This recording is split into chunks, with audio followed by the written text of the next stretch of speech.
बदलते मौसम में गर्भवती महिलाओं को वायरल फीवर बहुत ज़्यादा इफेक्ट करता है और इसका सबसे बड़ा कारण गर्भवती महिलाओं के अंदर इम्यूनिटी सिस्टम कम होना। इसके साथ ही डॉक्टर एक्सपर्ट का मानना है कि प्रेग्नेंट महिलाओं के अंदर लंग्स और हार्ट दोनों ही स्ट्रेस में होते हैं, जिसके कारण वायरल बहुत जल्दी इफेक्ट करता है।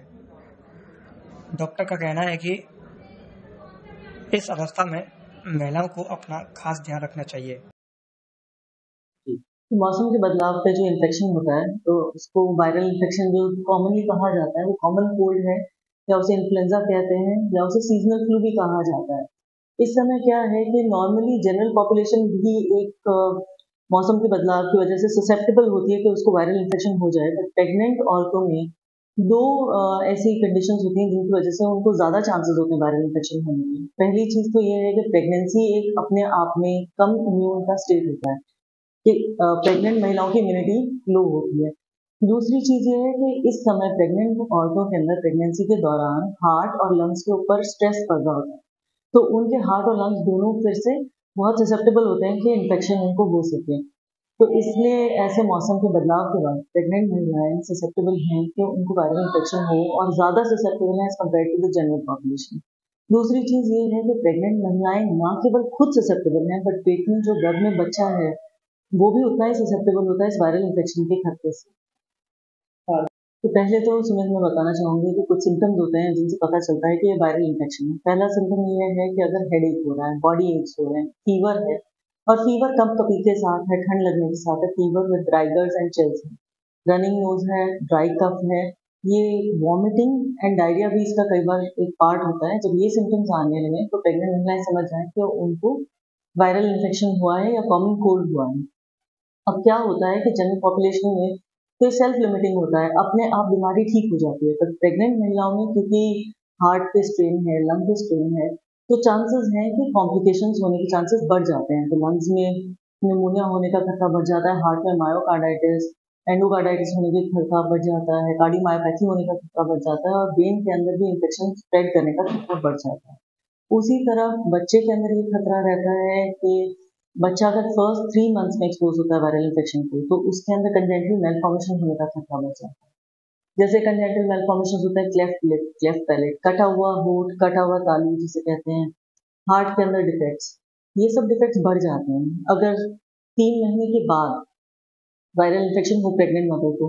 तो बच्चे का कई बार ग्रोथ कम हो जाती है, बच्चा कई बार धड़कन उसकी खत्म हो जाती है, इंट्रा-यूट्राइन डेथ हो जाती है, इंट्रा-यूट्राइन ग्रोथ रिटार्डेशन हो जाता है, एंड लास्ट के मंथ्स में चांसेस होते हैं कि प्री मैच्योर डिलीवरी हो जाए बच्चे की।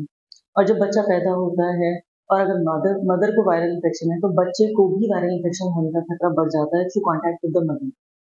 खाने पीने की बात करें तो जो इम्पोर्टेंट है इस समय, जो ऐसे फूड हैं जो प्रोटेक्ट करते हैं अगेंस्ट कॉमन कोल्ड, वो है कि जो टाइम टेस्टेड है, जो हमेशा से माताएं बताती आ रही हैं, घरों में चलता जा रहा है कि अदरक, गुड़, लहसुन ये सब प्रोटेक्ट करते हैं एक्चुअली अगेंस्ट कॉमन कोल्ड। इसके अलावा विटामिन सी वाले पदार्थ होते हैं नींबू और संतरे। कहा जाता है कि संतरा ठंडा होता है, बट संतरा प्रोटेक्टिव होता है अगेंस्ट कॉमन कोल्ड। इसके अलावा खाने में ज़रूर ऐसी चीज़ें ऐड करें जिसमें कलर्स हैं, कलरफुल चीज़ें ऐड करें। जैसे रेड कलर है तो रेड कलर में टोमेटोज ऐड करें, येलो कलर है तो येलो कलर में नींबू ऐड करें, ऑरेंज कलर है तो गुड़ ऐड करें, पपाया ऐड करें, ग्रीन कलर है तो पालक है, स्पिनच भी प्रोटेक्टिव होता है अगेंस्ट कॉमन कोल्ड, व्हाइट है तो गार्लिक है। इस तरह से फूड के अंदर कलरफुल चीज़ें ऐड करें, जितना हो सके कलरफुल फूड खाएं, और फ्रूट्स एंड वेजिटेबल्स प्रोटेक्शन मिलती है अगेंस्ट वायरल इन्फेक्शन। इसके लिए ये है कि जब मौसम बदलने लगे तो अवॉइड करें over crowded places firstly. Second ये है कि थोड़ा डिस्टेंस करें, सोशल डिस्टेंसिंग मेंटेन करें, मास्क लगाएं, और इसके अलावा एक वैक्सीन आती है मार्केट में जिसे कहते हैं इन्फ्लुएंजा वैक्सीन। तो वो वैक्सीन हर साल 1 साल में लगानी चाहिए, तो हर प्रेगनेंसी में वो दोहराई जाती है, और उस वैक्सीन से प्रोटेक्शन इतना रहता है कि 50% चांसेस कम होते हैं इन्फेक्शन होने की, और 40% इन्फेक्टेड पर्सन में ये कम चांसेस होते हैं कि कोई कॉम्प्लिकेशन हो जाए। इसका सेकंड फायदा होता है इस वैक्सीन का कि इसके अंदर जो एंटीबॉडीज बनती हैं वो बच्चे तक पहुंच जाती हैं, तो जो बच्चा पैदा होता है उसमें ऑलरेडी एंटीबॉडीज बनी हुई होती हैं। तो इस तरह से वैक्सीन प्रोटेक्टिव रहती है। तो वो जब मौसम बदलने लगे तो फ्लू का वैक्सीन जरूर अपने डॉक्टर से लगवाएं।